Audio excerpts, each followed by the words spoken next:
लोके आम पाखरे रही आमको देखिकी शिखिबे आम प्रचार एते इंपैक्ट पकाइब नाही जेतिकी आम जीवन पकाइब कहबाकू पड़िबो नाही आपण करिकी देखैबाकू पड़िबो लीडर हिसाब रे praise the lord hallelujah hallelujah ए पृथ्वी जणु आमे केमती जानिबो देखी आम प्रेम केते देखुची आम प्रेम से आम काम देखी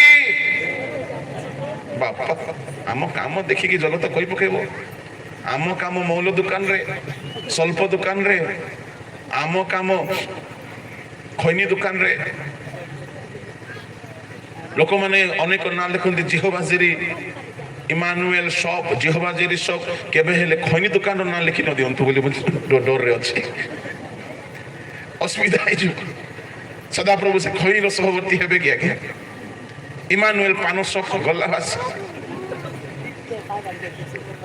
बड़ समस्या है आम लोक माने किछि भी करि पारंती स्वाधीनता तो अछि इंडिपेंडेंट भारत रो निवासी तो प्रभु को नाम धन्यवाद है प्रभु के लोक माने गौरव अम्लान मुकुट केवल पास्टर माने पाइबे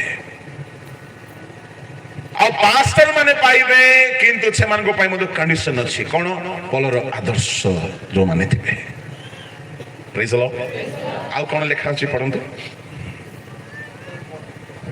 हां पांच प्रकार स्वर्ग रे जहा मिलिबो सेटा पांचटा पृथ्वी रे हाँ स्वर्ग रे जहा मिलिबो ताहा पांचटा ता हमें मीटिंग पर आलोचना कले भलो हो अधिक अछि 16 नै अधिक अछि हाँ हाँ स्वर्ग रे जहा मिलिबो ताहा मात्र पांचटा धरती रे करुणा रूप मुकुट दया रूप मुकुट ए सब स्वर्ग रे मिलिबो नै अन्यान्य मुकुट अच्छी जहाँ धरा पृष्ठ रे तार भाव अर्थ अलग अच्छी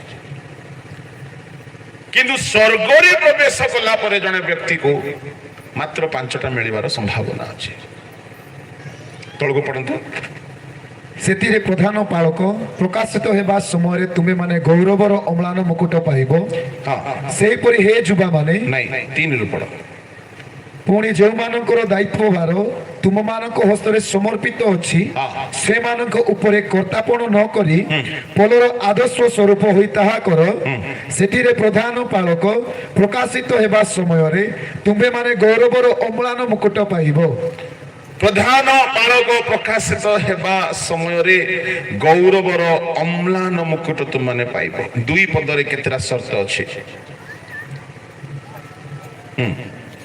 तुम मानकर तत्वावधान रे थिबा ईश्वरଙ୍କ पलक प्रतिपालन कर बाध्य होई नुह मात्र ईश्वरଙ୍କ इच्छा अनुଯାयी स्वच्छंद मन रे कुश्चित लाभ निमंते नुहे किंतु आग्रह सहकारे ताहा कर तत्वावधान रे थिबा ईश्वरଙ୍କ पलक प्रतिपालन कर बाध्य होई नुहे मात्र स्वच्छंद मन रे कर कुश्चित लाभ निमंते नुहे किंतु आग्रह सहकारे ताहा कर ईश्वरଙ୍କ पलर लालन पालन पैसा मिलिबो बोली कले हेबो नाही कुश्चित लाभ पाई ईश्वरଙ୍କ पलर पालक कार्यकारी वेतनर योग्य किंतु पैसा पाई ही काम करबा लोक अम्लान मुकुट पाइबो नाही एनु स्वर्ग रे जेते बेले आमे माने प्रवेश करिबा तो स्वर्ग रे भिन्न भिन्न मुकुट रखा जाईची ए सब मुकुट पई शर्त अछि ए सब मुकुट पई कंडीशंस अछि क्रूसर चोर ए सब पाई पारिबो नाही कि सिंहासन पाई पारिबो नाही प्रकाशित 3 रो 21 पद रे कोन लेखा अछि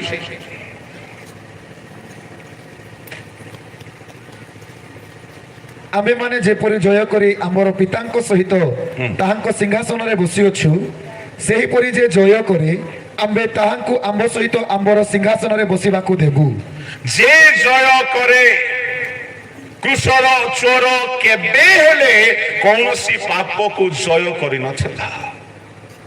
ସେ କେମିତି ସିଂହାସନ ପାଇବ? ତାମାନେ ସ୍ୱର୍ଗରେ ଭିନ୍ନ ଭିନ୍ନ ପୁରସ୍କାର ଦତ୍ତ ହେଲା ବେଳକୁ କୃଷର ଚୋରକୁ କିଛି ମିଳିବ ନାହିଁ, ଯେହେତୁ ସେ କୌଣସି ଧର୍ମ କର୍ମ କରିନାହିଁ, କୌଣସି ପୁରସ୍କାର ପାଇଲା ପରି କର୍ମ ସେ କରିନାହିଁ। ଏଣୁ କୃଷର ଚୋରକୁ ନିଜର ଆଦର୍ଶ ବନାନ୍ତୁ ନାହିଁ, ହେବାକୁ ପଡିବ। ଯୀଶୁ ପବିତ୍ର ଆତ୍ମା ପ୍ରାପ୍ତ ହେଲେ ଆପଣ ପାଇବାକୁ ପଡିବ। ଯୀଶୁ ଉପବାସ କଲେ ଆପଣଙ୍କୁ କରିବାକୁ ପଡିବ। ଯୀଶୁ ସୁସମାଚାର ପ୍ରଚାର କଲେ ଆପଣଙ୍କୁ କରିବାକୁ ପଡିବ। ଯୀଶୁ କୃଷ ବହନ କଲେ ଆପଣଙ୍କୁ କୃଷ ବହନ କରିବାକୁ ପଡିବ। ଯୀଶୁ ଲୋକମାନଙ୍କର ସେବା କଲେ ପାଦ ଧୋଇଲେ ଆପଣଙ୍କୁ କରିବାକୁ ପଡିବ।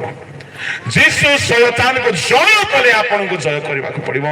ଯୀଶୁ ମୃତ୍ୟୁକୁ ଜୟ କରି ପୁନରୁତ୍ଥିତ ହେଲେ ଆପଣ ପୁନରୁତ୍ଥିତ ହେବାକୁ ହେବ। ଯୀଶୁ ସ୍ୱର୍ଗାରୋହଣ କଲେ ଆପଣ ମଧ୍ୟ ସ୍ୱର୍ଗାରୋହଣ କରିବାକୁ ପଡିବ। ଏଣୁ ଆମର ଆଦର୍ଶ ଯୀଶୁ ଅଟନ୍ତି। ଯୀଶୁ ଏଣୁ ପ୍ରଭୁଙ୍କ ଲୋକମାନେ ଈଶ୍ୱରଙ୍କ ବାକ୍ୟ ଏଠି ଅଳ୍ପ ସେଠି ଅଳ୍ପ, ବିଧି ଉପରେ ବିଧି, ଧାଡି ଉପରେ ଧାଡି, ଗୋଟିଏ ବାକ୍ୟକୁ ଧରିଲେ ଆପଣ ବଣା ହେଇଯିବେ। ଈଶ୍ୱରଙ୍କ ବାକ୍ୟ ରହସ୍ୟପୂର୍ଣ୍ଣ, ନିଗୁଡ ତତ୍ୱପୂର୍ଣ୍ଣ ଅଟେ। ବାକ୍ୟକୁ ବୁଝିବା ପାଇଁ ହେଲେ ଏତେ ସହଜ ନାହିଁ। ସମସ୍ତେ ଯଦି ବୁଝି ପାରିଥାନ୍ତେ ତାହେଲେ ଆମମାନଙ୍କର ଦରକାର ହେଇନଥାନ୍ତା ଏଠାରେ ଠିଆ ହେବା ପାଇଁ।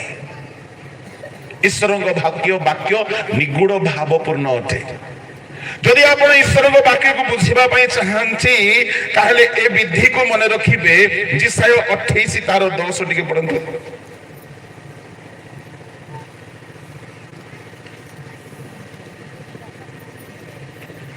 କାରଣ ଏ ତ ବିଧି ଉପରେ ବିଧି, ବିଧି ଉପରେ ବିଧି, ଧାଡି ଉପରେ ଧାଡି, ଧାଡି ଉପରେ ଧାଡି, ଏଠି ଅଳ୍ପ ସେଠି ଅଳ୍ପ। 13 ପଦ। ଏହେତୁ ସେମାନେ ଯେପରି ଯାଇ ପଶ୍ଚାତ ପଡ଼ି ଭଗ୍ନ ହେବେ ଓ ଫାନ୍ଦରେ ପଡ଼ିବେ ଓ ଦ୍ରୁତ ହେବେ, ଏଥିପାଇଁ ସେମାନଙ୍କ ପ୍ରତି ସଦାପ୍ରଭୁଙ୍କର ବାକ୍ୟ ବିଧି ଉପରେ ବିଧି, ବିଧି ଉପରେ ବିଧି, ଧାଡି ଉପରେ ଧାଡି, ଧାଡି ଉପରେ ଧାଡି, ଏଠି ଅଳ୍ପ ସେଠି ଅଳ୍ପ ହେବ। ଈଶ୍ୱରଙ୍କ ବାକ୍ୟ ବିଧି ଉପରେ ଗୋଟିଏ ବିଧି, ଧାଡି ଉପରେ ଗୋଟିଏ ଧାଡି। ଗୋଟିଏ ଜାଗାରେ ସବୁ ଲେଖା ଯାଇ ନାହିଁ, ଏଠି ଅଳ୍ପ ସେଠି ଅଳ୍ପ। କାହିଁକି ଏମିତି ଲେଖା ଯାଇଛି? କିଛି ଲୋକ ବାକ୍ୟ ବୁଝିବେ ନାହିଁ, ସେମାନେ ବିନଷ୍ଟ ହେବେ। ଧନ୍ୟ ସେମାନେ ଯେଉଁମାନେ ବାକ୍ୟ ବୁଝିବାର ସୁଯୋଗ ପାଉଛନ୍ତି। ପ୍ରଚାର କରାଗଲା ବେଳେ ବି ଧନ୍ୟ ସେମାନେ ଯେଉଁମାନେ ବାକ୍ୟକୁ ବୁଝି ପାରନ୍ତି। ଶୁଣନ୍ତୁ, ବାକ୍ୟ ବୁଝିଲେ ଯାଇକି ବାକ୍ୟ ଗଜା ହେବ। ବାଟ ପାଖର ଭୂମିର ସମସ୍ୟାଟି କଣ ଥିଲା ଆଜ୍ଞା?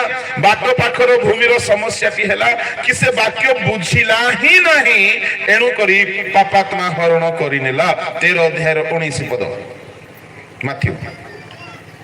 ଯେ କେହି ରାଜ୍ୟର ବାକ୍ୟ ଶୁଣି ନ ବୁଝେ, ପାପାତ୍ମା ଆସି ତାହାର ହୃଦୟରେ ଯାହା ବୁଣା ଯାଇଥିଲା ତାହା ହରଣ କରିନିଏ। ଦେଖନ୍ତୁ, ବାକ୍ୟ ଶୁଣିଲେ କିନ୍ତୁ ବୁଝି ପାରିଲେ ନାହିଁ।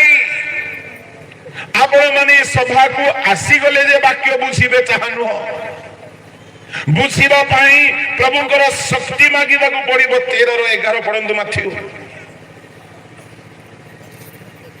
ଯୀଶୁ ଉତ୍ତର ଦେଲେ, କାରଣ ସ୍ୱର୍ଗ ରାଜ୍ୟ ନିଗୁଡ ତତ୍ତ୍ୱ ସମୂହ ଜାଣିବା ନିମନ୍ତେ ତୁମମାନଙ୍କୁ ଶକ୍ତି ଦିଆଯାଇଅଛି, କିନ୍ତୁ ସେମାନଙ୍କୁ ଦିଆଯାଇ ନାହିଁ। ତାମାନେ ବାକ୍ୟର ନିଗୁଡ ବିଷୟ ଜାଣିବା ପାଇଁ ପ୍ରଭୁ ଶକ୍ତି ଦେଲେ ହିଁ ଜାଣିପାରିବା। ନହେଲେ କେହି କେହି କହନ୍ତି ଆଜି କଣ କହିଲେ ଆଜ୍ଞା ବୁଝା ପଡିଲା ନାହିଁ। ଦୋଷ କାହାର? ସେ ଶକ୍ତି ପାଇଁ ନାହିଁ, ବୁଝିବା ପାଇଁ। ସେଇ ବାକ୍ୟ ଶୁଣି ଅନ୍ୟମାନେ ପରିବର୍ତ୍ତନ ହୁଅନ୍ତି, କିନ୍ତୁ ସେଇ ବାକ୍ୟ ଶୁଣି କେହି ବୁଝି ପାରନ୍ତି ନାହିଁ। ପ୍ରଭୁଙ୍କ ଲୋକମାନେ ବାକ୍ୟ ପ୍ରଚାର କରାଗଲା ବେଳେ ବୁଦ୍ଧିକୁ ପ୍ରଭୁ ଖୋଲିବା ଦରକାର। ଲୁକ 24 ଅଧ୍ୟାୟ 45 ପଦ ପଢନ୍ତୁ।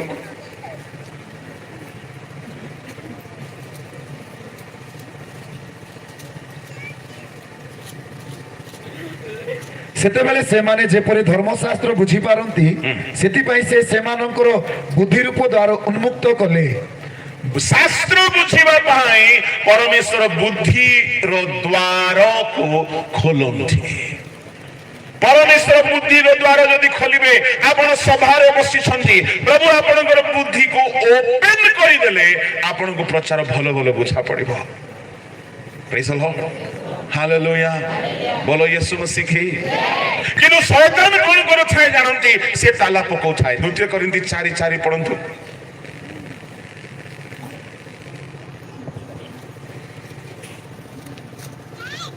पढ। ଈଶ୍ୱରଙ୍କ ପ୍ରତିମୂର୍ତ୍ତି ଯେ ଖ୍ରୀଷ୍ଟ ତାହାଙ୍କ ଗୌରବମୟ ସୁସମାଚାର ଆଲୋକ ଯେପରି ଏହି ପ୍ରକାର ଲୋକଙ୍କ ପ୍ରତି ପ୍ରକାଶିତ ନ ହୁଏ, ଶୁଣ, ଈଶ୍ୱରଙ୍କ ପ୍ରତିମୂର୍ତ୍ତି ଯେ ଖ୍ରୀଷ୍ଟ ତାଙ୍କ ଗୌରବମୟ ସୁସମାଚାରର ଆଲୋକ, ତା ମାନେ ଗସ୍ପେଲରେ ଥିବା, ବାକ୍ୟରେ ଥିବା ଆଲୋକ ସେପରି ଲୋକମାନଙ୍କ ପ୍ରତି ପ୍ରକାଶିତ ନ ହୁଏ, ଏଥି ନିମନ୍ତେ ଏହି ଜଗତପତି ଅବିଶ୍ୱାସୀ ମାନଙ୍କର ଜ୍ଞାନ ଚକ୍ଷୁ ଅନ୍ଧ କରିଅଛି। ଶୈତାନ କଣ କରେ? ଜ୍ଞାନକୁ ଅନ୍ଧ କରିଦିଏ। କିଛି ମୁଣ୍ଡରେ ପଶିବ ନାହିଁ। କେହି ସଭାକୁ ଆସନ୍ତି, ଆଜ୍ଞା କିଛି ବୁଝା ପଡିଲା ନାହିଁ।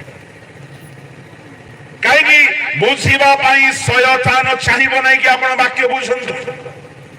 ସେ ଅନ୍ଧ କରିଦେବ, ସେ ଲକ୍ କରିଦେବ ବୁଦ୍ଧିକୁ। ଏଣୁ ବାଇବଲ ଧରିକି ବସିଲେ ଯେ ଆପଣ ବାଇବଲ ବୁଝିଯିବେ ତାହା ନୁହଁ। ବାଇବଲ ଧରିକି ବସିବା ଆଗରୁ ପ୍ରାର୍ଥନା କରନ୍ତୁ, କୁହନ୍ତୁ, ପ୍ରଭୁ ତୁମେ ଯେଉଁ ଶକ୍ତି ଶିଷ୍ୟମାନଙ୍କୁ ଦେଲ, ବାକ୍ୟ ବୁଝିବାର ଶକ୍ତି ମତେ ତାହା ଦିଅ। ପ୍ରଭୁ ମୋର ବୁଦ୍ଧି ରୂପ ଦ୍ୱାର ଉନ୍ମୁକ୍ତ କର, ସେମିତି ମୁଁ ତୁମ ବାକ୍ୟକୁ ବୁଝିପାରିବି। ପ୍ରେଜ ଦ ଲର୍ଡ। ବାଟ ପାଖରେ ବୁଣା ଯାଇଥିବା ଭୂମିର ସମସ୍ୟା କଣ ଆଜ୍ଞା? ବାକ୍ୟ ଶୁଣିଲା କିନ୍ତୁ ବୁଝିଲା ନାହିଁ, ବୁଝିଲା ନାହିଁ ତ ଫେରିଲା ନାହିଁ, ଫେରିଲା ନାହିଁ ତ ରକ୍ଷା ପାଇଲା ନାହିଁ। ଏଣୁ ଯିଶାୟ ଭାବବାଦୀଙ୍କ ଦ୍ୱାରା ପ୍ରଭୁ ପ୍ରକାଶ କଲେ ସେମାନେ ଯେପରି ବିନଷ୍ଟ ହେବେ, ପଶ୍ଚାତରେ ପଡ଼ିବେ। 28 ଅଧ୍ୟାୟର 13ରେ ଆମେ ପଢିଲୁ, ସେମାନେ ଯେପରି ଯାଇ ପଶ୍ଚାତ ପଡ଼ି ଭଗ୍ନ ହେବେ, ଫାନ୍ଦରେ ପଡ଼ିବେ, ଦ୍ରୁତ ହେବେ। ଏଥିପାଇଁ ସେମାନଙ୍କ ପ୍ରତି ସଦା ପ୍ରଭୁଙ୍କର ବାକ୍ୟ ବିଧି ଉପରେ ବିଧି, ଧାଡ଼ି ଉପରେ ଧାଡ଼ି, ଏଠି ଅଳ୍ପ ସେଠି ଅଳ୍ପ। ବାକ୍ୟ ବୁଝିବା ପାଇଁ ସମସ୍ତଙ୍କୁ ଶକ୍ତି ମିଳିନାହିଁ। ଏଣୁ ବାକ୍ୟ ବୁଝାଇବା ପାଇଁ ପ୍ରଭୁ ଯେଉଁମାନଙ୍କୁ ସେ ଅନୁଗ୍ରହ ଦେଇଥାନ୍ତି ସେମାନେ ହିଁ ଠିକରେ ବୁଝାଇ ପାରିବେ। ଏଣୁ ପ୍ରଭୁ କାହାକୁ ବାକ୍ୟ ବୁଝାଇବାର ଶକ୍ତି ଦିଅନ୍ତି, କାହାକୁ ପରମେଶ୍ୱର ଆଶ୍ଚର୍ଯ୍ୟ କର୍ମ କରିବାର ଶକ୍ତି ଦିଅନ୍ତି। We are interdependent, not independent. ଆମେ ଫିନାନ୍ସିଆଲି ଇଣ୍ଡିପେଣ୍ଡେଣ୍ଟ ହେଇପାରିବା, but spiritually we are interdependent. ମୁଁ ଜଣେ ସବୁ କାମ କରିବି ନାହିଁ। এই ଅଞ୍ଚଳରେ 25-30 ବର୍ଷ ତଳେ ପ୍ରଭୁଙ୍କ ଦାସମାନେ ଆସି ଆତ୍ମା ଲାଭ କଲେ ବୋଲି ଆଜି ଏଠି ସଭା ହେଇପାରୁଛି। ଅନେକ ବର୍ଷ ପୂର୍ବେ 30 ବର୍ଷ 40 ବର୍ଷ ତଳେ ମିଶନାରୀ ମାନେ ଆସିଲେ, ଘର ଘର ଗଲେ, ଗାଁ ଗାଁ ପଶିଲେ, ନିନ୍ଦା ଶୁଣିଲେ, ମାର ଖାଇଲେ, ଗାଳି ଖାଇଲେ, ଧମକି ପାଇଲେ, ଆତ୍ମା ଲାଭ କଲେ, ଡୁବନ ଦେଲେ, ଲୋକମାନଙ୍କୁ ରେଡି କଲେ। ସେ ଲୋକମାନେ ପରିବର୍ତ୍ତନ ହେଇ ବଢି ଆସିଲେ। ଏବେ ଗୋଟେ ସଭା କଲେ 1000 ଲୋକ ଜମା ହେଇଯାଉଛନ୍ତି। ସେମାନେ ସେମିତି ମିଶନାରୀ ମାନେ କାମ କଲେ ବୋଲି ସିନା ଆଜି ମୁଁ ଖତ ପକେଇ ଦଉଛି। ତାଙ୍କେ ଯଦି କାମ କରିନଥାନ୍ତେ ମୁଁ କୋଉଠି ଖତ ପକେଇଥାନ୍ତି, ପାଣି ପକେଇଥାନ୍ତି। ଏଣୁ ମିନିଷ୍ଟ୍ରି କେବେ ହେଲେ ଇଣ୍ଡିପେଣ୍ଡେଣ୍ଟ ନୁହେଁ, वी आर ଇଣ୍ଟରଡିପେଣ୍ଡେଣ୍ଟ। କିଛି କାମ ପାଳକ କରିବେ, କିଛି କାମ ଡିକନ୍ସ କରିବେ, କିଛି କାମ प्रचारक करिवे, किछि काम अपोस्टल्स करिवे, भाववादी करिवे, प्रेरित माने करिवे। Ministry is all about a work of interdependent team. Praise the lord, hallelujah. मु ए पर्यंत विजाति मानको भितरको जिबार सुजोग पाई नाही कि प्रभुको ठारु प्रेरणा पाई नाही, किंतु स्वजाति मानको भितरे शिक्षा दे लोक मानको सचेतन करूछि। किंतु अनेक अछंती जो माने विजाति मानको भितरे 1000 लोक भितरे सुसमाचार प्रचार करूछंती, आत्मा लाभ करूछंती। जो माने आत्मा लाभ हे कि जमा हे थांती सेमान को टिके खत देबा पई मु आसे। एनो मिनिस्ट्री एक परिपूरक अटे, इंटरडिपेंडेंट अटे, इंडिपेंडेंट नहे। एनो आपण सब कथा निजे बुझी पारिबे नाही। प्रभु को नाम धन्यवाद हो। ईश्वर को बाकी एठी अल्प सेठी अल्प, एठी अल्प आम पढ़ीदेलु, सेठी अल्प लेखा अच्छे तार अल्प कथा पढ़ा ना तो गणा ही एठी गोटे विधि, ता ऊपर गोटे विधि, ऊपर विधि आपन को बुझा पड़ो ना तो गणा ही जिवे। उदाहरण स्वरूप माँ कहला अंडा बसई देछि प्रेशर कुकर टिके देखुथा, ए झियो देखुछि। माँ पड़े जाइछि लुगा धोइबा को घंटाटी परे आसला, ए झियो देखुछि। ଦେଖୁଥା ବୋଲି କହିଲେ ତାର ଅର୍ଥ କଣ? ସେ କଥା ଉପରେ ଗୋଟେ ଅଲଗା ଅର୍ଥ ଅଛି ନା ନାହିଁ? ଘଣ୍ଟାଟି ଯାଇ ଝିଅ ଦେଖୁଛି, ମା ଆସିଲା, ଦେଖିଲୁ କି ମା ଅଣ୍ଡା? ହଁ ମା ମୁଇଁ ଦେଖୁଛି, ପ୍ରେସର କୁକରକୁ ଭଲ କରି ଦେଖୁଛି। କାଢିଲା ବେଳକୁ କଣ ହେଇଯାଇଛି? ତୁରାଣୀ। ଦେଖୁଥା ବୋଲେ ଖାଲି ଦେଖିଲେ ହେବ କି? ତା ଉପରେ ଗୋଟେ ବିଧି ଅଛି। ଏଣୁକରି ଈଶ୍ୱରଙ୍କ ବାକ୍ୟରେ ଯଦି ଗୋଟିଏ ଜାଗାରେ କୁହାଗଲା ଭିତରେ ଯାହା ଯାଏ ତାହା ଅଶୁଚି କରେ ନାହିଁ, ତା ଉପରେ ଗୋଟେ ବିଧି ଅଛି ଆଜ୍ଞା। ଆମ କମ୍ୟୁନିଟିର ଲୋକମାନେ ଗୋଟେ ପଦକୁ ଧରି ଦେଇକରି ଘାଣ୍ଟି ଚକଟି ହେଇକି ମରନ୍ତି। ଜଣେ ଭେଣ୍ଡିଆ ମତେ କହିଲା, ଆଜ୍ଞା ପରମେଶ୍ୱର ସିଗାରେଟ ପିଅନ୍ତି ଆଜ୍ଞା କହିଲା। ତା ମାନେ ସେ ଗୋଟେ ପଦ ହିଁ ପଡି ଦେଇଛି। କୋଉ ପଦ?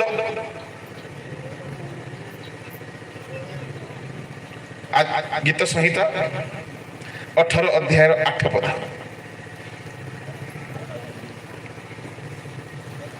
ତାହାଙ୍କ ନାସାରନ୍ଧ୍ରରୁ ଧୂମ ନିର୍ଗତ ହେଲା ଓ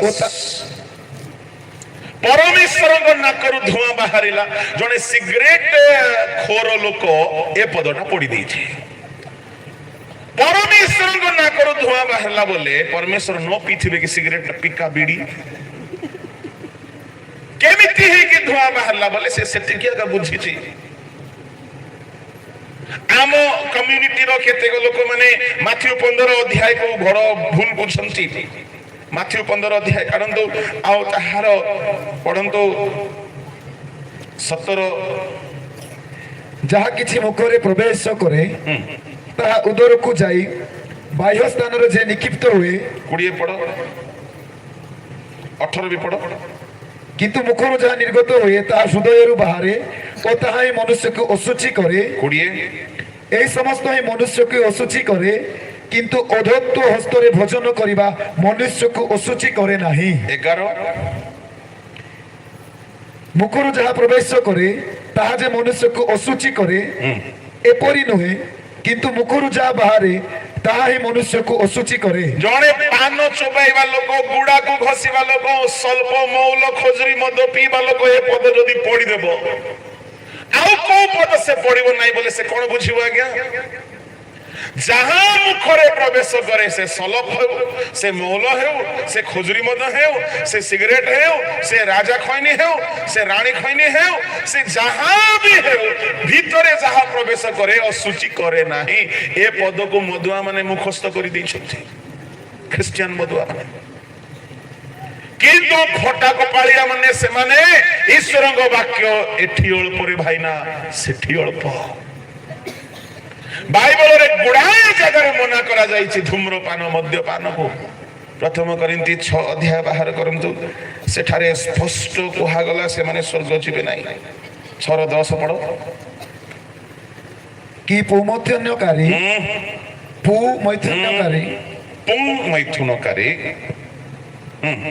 କି ପୁମୈଥୁନକାରୀ କି ଚୋର କି ଧନଲୋଭୀ କି ମତୁଆଳ କି ନିନ୍ଦକ ମଦୁଆ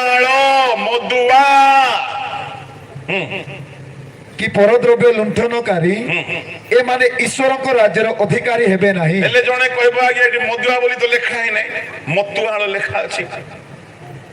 ତୁ ଯା ରେ ବାପା, ପିଉନୁ, ତତେ କିଏ ମନା କଲା? ମଦୁଆ ବୋଲି ଲେଖା ହେଲେ ଆଜ୍ଞା ସେ ପିଇବ ନାହିଁ ପଡି। ସାହିତ୍ୟିକ ଶବ୍ଦରେ ମତୁଆଳର ଅର୍ଥ କଣ ଆଜ୍ଞା? ଯେ ମଦୁଆ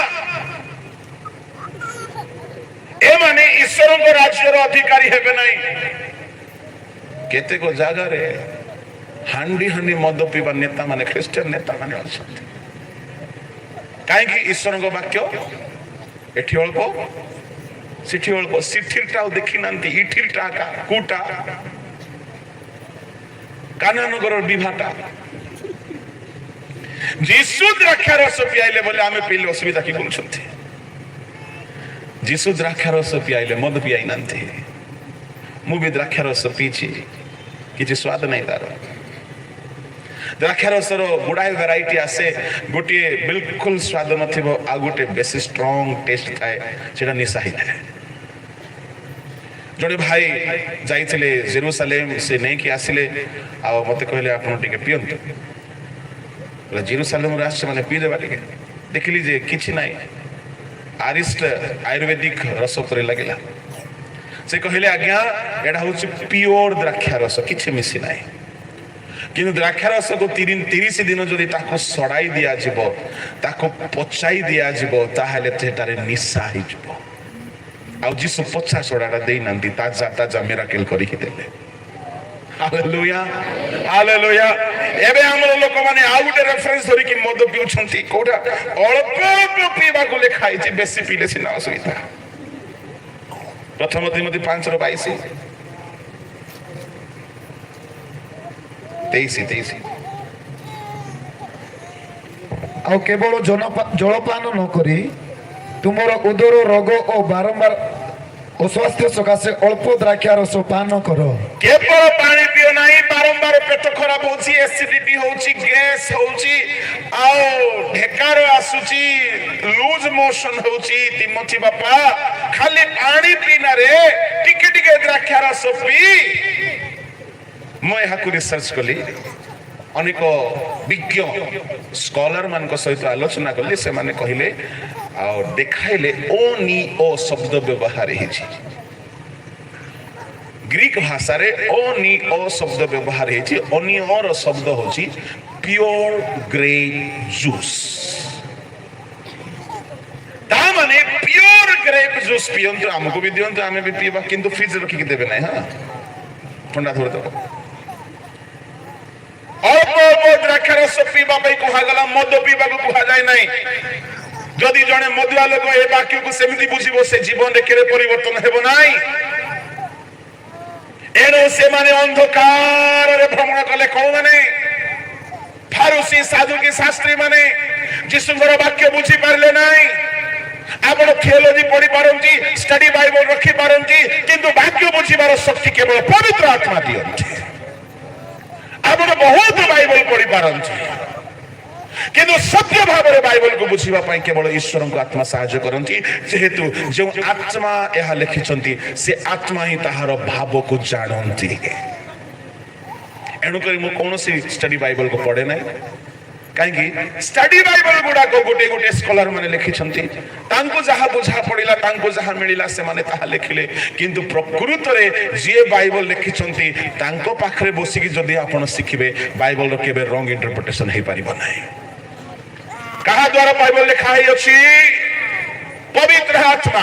ଆଣ୍ଠୁ ଭାଙ୍ଗନ୍ତୁ, ଉପବାସ କରନ୍ତୁ, ପବିତ୍ର ଆତ୍ମାଙ୍କ ସାହାଯ୍ୟ ମାଗନ୍ତୁ। ଲୋର୍ଡ ମତେ ବୁଝାଅ ପ୍ରଭୁ। ପବିତ୍ର ଆତ୍ମା ଆପଣଙ୍କ ବାକ୍ୟର ଠିକ ଠିକ ଅନୁବାଦ ବୁଝାଇଲେ ଆପଣ ବାଟବଣା ହେବେ ନାହିଁ। ଏଣୁ ପିତର ପାଠ ନ ପଢିଥିଲେ ମଧ୍ୟ ଠିଆ ହେଲା, ଏମିତି ପ୍ରଚାର କଲା ଆତ୍ମାଙ୍କ ଶକ୍ତିରେ 3000 ଲୋକ ଡୁବ ନେଲେ। ଆଉ ଦିନେ ପ୍ରଚାର କଲା, ପିତର ଯଦି ଭେଟିବ କେବେ ପଚାରିଥାନ୍ତି, ତମର ସେ ରହସ୍ୟ ଟିକେ ଦିଅ। କିନ୍ତୁ ସେ ତ ଭେଟିବେ ନାହିଁ। ପିତରଙ୍କ ଭିତରେ ଯୋଉ ଆତ୍ମା ଅଛନ୍ତି, ସେ ଆତ୍ମା ଆମ ଭିତରେ ଅଛନ୍ତି। ହାଲେଲୁୟା। ଗୋଟିଏ ପ୍ରଚାରରେ 5000 ଲୋକ ଡୁବ ନେଲେ। ପ୍ରଭୁଙ୍କ ନାମର ଧନ୍ୟ ହେଉ। ପବିତ୍ର ଆତ୍ମା ହିଁ ଆପଣଙ୍କୁ ବାଇବଲର ରାଇଟ ଇଣ୍ଟରପ୍ରିଟେସନ ଦେବେ। ପ୍ରଭୁଙ୍କ ନାମର ଧନ୍ୟବାଦ ହେଉ। ପ୍ରିୟ ଈଶ୍ୱରଙ୍କ ଲୋକମାନେ, ମୋର କହିବାର ଭାବ ହେଉଛି, ବାପ୍ତିସ୍ମରେ ଯୋଉ ପରିତ୍ରାଣ ଅଛି, କୃଷର ଚୋର ସେ ପରିତ୍ରାଣ ପାଇନାହିଁ, ପାପରୁ ସେ ପରିତ୍ରାଣ ପାଇଲା। ଯକ୍ଷୟ ପାପରୁ ପରିତ୍ରାଣ ପାଇଲା। କିନ୍ତୁ ବାଇବଲରେ 7 ଗୋଟି ପରିତ୍ରାଣ ମଧ୍ୟରେ ଦ୍ୱିତୀୟ ପରିତ୍ରାଣ ହେଲା ଜଳରେ ବାପ୍ତିସ୍ମ ନେବା ଦ୍ୱାରା ପରିତ୍ରାଣ ଅଛି। ଆଉ ଆମକୁ ତାହା ପାଇବାକୁ ପଡିବ। କାହିଁକି? ଶୁଣନ୍ତୁ, ଆପଣ କୃଷର ଚୋରକୁ ନିଜର ଗୁରୁ ବନାଇ ପାରିବେ ନାହିଁ। କାହିଁକି? ଆହ୍ୱାନ କର୍ତ୍ତା ସେପରି ପବିତ୍ର, ଆପଣଙ୍କୁ ସେପରି ପବିତ୍ର ହେବାକୁ ପଡିବ। ପ୍ରଥମ ପିତର 1:15-16 ଅନୁସାରେ, ମାଥ୍ୟୁ ପୁସ୍ତକ ଅନୁସାରେ ସ୍ୱର୍ଗସ୍ଥ ପିତା ଯେପରି ସିଦ୍ଧ, ଆପଣଙ୍କୁ ସେପରି ସିଦ୍ଧ ହେବାକୁ ପଡିବ। ମାଥ୍ୟୁ 5:48 ଅନୁସାରେ ଆପଣଙ୍କୁ ଯୀଶୁ ଖ୍ରୀଷ୍ଟଙ୍କର ପରି ହେବାକୁ ପଡିବ। ଏଫେସୀୟ ପୁସ୍ତକ ତାହାର 4 ଅଧ୍ୟାୟରେ ତାର 12-13 ପଦ ଯଦି ପଢିବେ, ଖ୍ରୀଷ୍ଟଙ୍କ ପୂର୍ଣ୍ଣତାର ପରିମାଣ ଅନୁସାରେ ଆମେ ମାନେ ପୂର୍ଣ୍ଣ ବୟସ୍କ ପୁରୁଷ ହେଉ। ପଢନ୍ତୁ। ଯେପରି ସାଧୁମାନେ ସେବା କାର୍ଯ୍ୟ ନିମନ୍ତେ ସିଦ୍ଧି ଲାଭ କରନ୍ତି ଓ ଖ୍ରୀଷ୍ଟଙ୍କ ଶରୀର ନିଷ୍ଠା ପ୍ରାପ୍ତ ହୁଏ, ଶେଷରେ ଯେପରି ଆମେମାନେ ସମସ୍ତେ ବିଶ୍ୱାସରେ ଓ ଈଶ୍ୱରଙ୍କ ପୁତ୍ର ବିଷୟକ ଜ୍ଞାନରେ ଏକତା ପ୍ରାପ୍ତ ହେଉ, ଅର୍ଥାତ ଖ୍ରୀଷ୍ଟଙ୍କ ପୂର୍ଣ୍ଣତାର ପରିଣାମ ଅନୁସାରେ ପୂର୍ଣ୍ଣ ବୟସ୍କ ପୁରୁଷ ହେଉ। ପରିମାଣାନୁସାରେ ପୂର୍ଣ୍ଣ ବୟସ୍କ ପୁରୁଷ ହେଉ। ଶେଷରେ ମଣ୍ଡଳୀ ମଧ୍ୟରେ ପ୍ରେରିତ ଭାବବାଦୀ ପ୍ରଚାରକ ବାଳକ ଶିକ୍ଷକ ମାନଙ୍କୁ ଦିଆଗଲା 11 ପଦରେ। କାହିଁକି ଦିଆଗଲା? 12 ପଦରେ କୁହାଗଲା ଯେପରି ସାଧୁ ମାନେ ଅର୍ଥାତ୍ ବିଶ୍ୱାସୀ ମାନେ ସେବା କାର୍ଯ୍ୟ ନିମନ୍ତେ ସିଦ୍ଧି ଲାଭ କରନ୍ତି। ଖ୍ରୀଷ୍ଟଙ୍କ ଶରୀର ଅର୍ଥାତ୍ ମଣ୍ଡଳୀ ଦିନକୁ ଦିନ ନିଷ୍ଠା ପ୍ରାପ୍ତ ହୁଏ। ଶେଷରେ ପ୍ରେରିତ ଭାବବାଦୀ ବାଳକ ଶିକ୍ଷକ ପ୍ରଚାରକ କାହିଁକି ଦିଆଯାଇଛନ୍ତି? ମଣ୍ଡଳୀ ଦିନକୁ ଦିନ ଗ୍ରୋଥ କରିବା ପାଇଁ, ଆତ୍ମାରେ ବଢିବା ପାଇଁ, ସତ୍ୟରେ ବଢିବା ପାଇଁ, ନିଷ୍ଠା ପ୍ରାପ୍ତ ହେବା ପାଇଁ। ଶେଷରେ କଣ ପାଇବ? ଶେଷରେ ଯେପରି ଆମେ ମାନେ ସମସ୍ତେ ବିଶ୍ୱାସରେ ଓ ଈଶ୍ୱରଙ୍କ ପୁତ୍ର ବିଷୟକ ଜ୍ଞାନରେ ଏକତା ପ୍ରାପ୍ତ ହେଉ। ବୁଝା ପଡି ନଥିବ, ମତେ ମଧ୍ୟ ଏଇଟା ବହୁତ ବର୍ଷ ଯାଏ ବୁଝା ପଡିଲାନି। ପ୍ରଭୁ ଦିନେ ମୋ ଆଖି ଖୋଲିଲେ ତ ବୁଝା ପଡିଲା। ପ୍ରେଜ୍ ଦ ଲର୍ଡ, ହାଲେଲୁୟା। ପ୍ରେରିତ ଭାବବାଦୀ ବାଳକ ଶିକ୍ଷକ ପ୍ରଚାରକ ଏମାନଙ୍କର ସେବା ଆପଣ ମାନଙ୍କୁ ମିଳୁଥିବା ଦରକାର ଅଛି। କାହିଁକି? ତୋ ଦ୍ୱାରା ମଣ୍ଡଳୀ ନିଷ୍ଠା ପ୍ରାପ୍ତ ହେବ, ତୋ ଦ୍ୱାରା ମଣ୍ଡଳୀ ସିଦ୍ଧ ଲାଭ କରିବ, ତୋ ଦ୍ୱାରା ଶେଷରେ ଆମ୍ଭେ ମାନେ ସମସ୍ତେ କେହି ଜଣେ ଇଂଲିଶ ବାଇବଲ କାଢନ୍ତୁ, କେହି ଜଣେ ହିନ୍ଦୀ ବାଇବଲ କାଢନ୍ତୁ, କାହିଁକି ତାହା ନହେଲେ ଆପଣଙ୍କୁ ଏହା କ୍ଲିୟର ହେଇପାରିବ ନାହିଁ। ଶେଷରେ ଆମେ ମାନେ ସମସ୍ତେ ବିଶ୍ୱାସରେ ଈଶ୍ୱରଙ୍କ ପୁତ୍ର ବିଷୟକ ଜ୍ଞାନରେ ଏକତା ପ୍ରାପ୍ତ ହେଉ। କାଢିଲେ କି?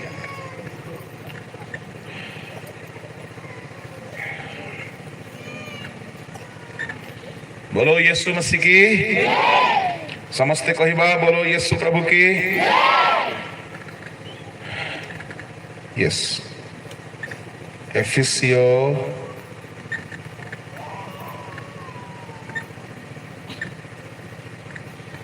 सुनो तो, जब तक कि हम सबके सब विश्वास और परमेश्वर के पुत्र की पहचान में एक ना हो जाए, till we all come in the unity of the faith and of the knowledge of the Son of God. ध्यान दियो। Praise the Lord. Hallelujah. Apostles, prophets, teachers, pastors, evangelists ए 5 जनों को दिया जाएगी। Till we all come, जो सुंदर शब्द लिखा है एपरी, till we all come in the unity of the faith and of the knowledge of the Son of God. अर्थ कौन? यीशुंकर जो विश्वास थिला, यीशुंको विश्वास लेवल रे आमर विश्वास आसिकी एक हेबार अछि। Praise the lord, hallelujah, hallelujah. खाली ओडिया बाइबल पढ़िले अनेक जगह आम ठीक शब्द पाई पारिबा नाही। मु अनेक वर्ष धरी यह बुझी पारु नथिली, परे परे प्रभु साहाय्य कले। लेखा अछि, देन लेखा अछि, unto a perfect man, unto the measure of the stature of the fullness of Christ. सरल भाव में कहवाक गले 5 प्रकार सेवक माने मंडली मझी मझी आसिक औषध पत्र देला परी, ट्रीटमेंट कला परी, डॉक्टर मझी मझी शिक्षा प्रार्थना भाववाणी प्रचार करुथिबार अछि, जो द्वारा मंडली शेष रे यीशु जेमिति पूर्ण वयस्क हेथिले मंडली सेमिति पूर्ण वयस्क हेबाकू पड़िबो।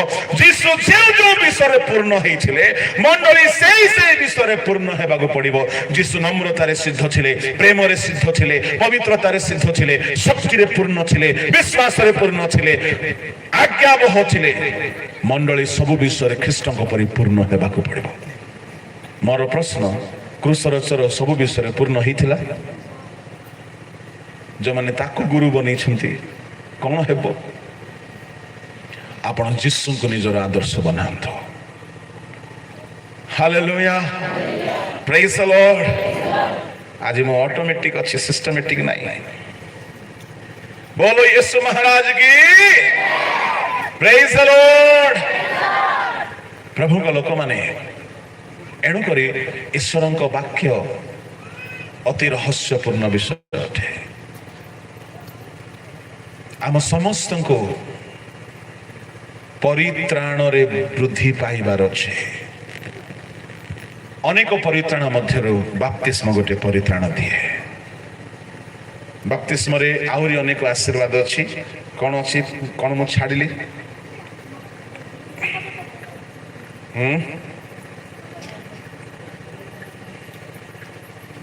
बाप्तिस्म रे परवर्ती आशीर्वाद होची आंभे माने आगमन को जाई परिबा।